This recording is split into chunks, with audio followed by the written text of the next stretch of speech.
Sveiki visi, sveikinuosi iš serviso 007 Landerenzo dujinės įrangos montavimo dirbtuvių.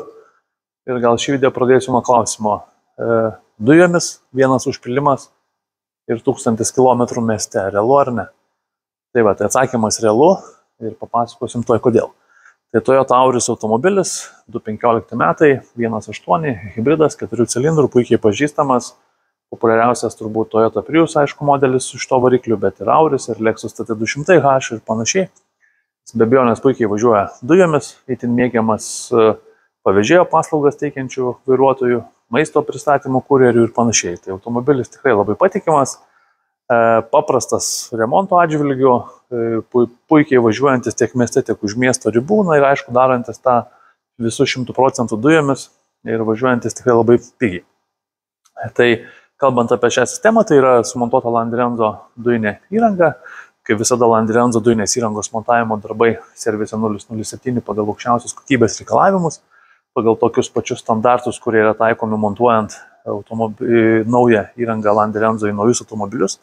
Tarp kitko, Landerenzo glaudžiai yra susijusi su Toyota koncernu ir kaip pavyzdys Varšuvoje galima nusipirkti ir naują automobilį jau su Landerenzo dujinė įranga. Kai kuriais atvejais jie netgi būna lygiai tokia pati ir tokių pačių komponentų, kaip kad ir montuojame mes. Tai jeigu jau gamintojas teikia garantiją, tai mes be abejonės irgi drąsiai galim tai sistemai suteikti garantiją.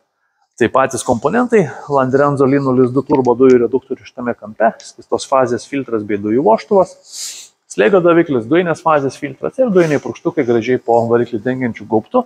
Gaubtas truputėlį pakeltas tam, kad tie purkštukai ten gražiai tilptų ir viskas taip gražiai estetiškai atrodytų. Aišku, naudojam ir spyruoklinės sąvaržas, ir kokybiškas medžiagas, žarnas, komponentus. Visą dujinės įrangos laidyną taipogi adaptuojam konkrečiai šiam variklio skyriui. Tai reiškia, kad mes visus laidus sugrupuojam, įvelkame į apsauginės gofras, tas gofras izoliuojama, kiekvieną kontaktą vėlgi lituojame, patogiai išvedame dujinės įrangos saugiklį, kurį tiek apžiūros metu dažnai prašo parodyti. Viską padarom taip, kad kiek įmanoma mūsų komponentai mažiau trukdytų variklio skyriuje esantiems komponentams kitiems arba kažkokiam variklio aptarnavimo darbam ir panašiai. Na, žinoma, mes taipogi įsivertinam tai, kaip prie tų komponentų mums reikės prieiti aptarnavim dujinę įrangą, tai tiek dujinės fazės filtras labai patogiam keitimui, tiek skystos fazės filtras lengvai prieinamas, pasiekiamas ir visi komponentai, prie kurių gali reikėti prieiti, mes tikrai galima nesunkiai, nesudėtingai prieiti. Tai va, tai tiek apie variklio skyrių, dujų perjungimo mygtuko vietą.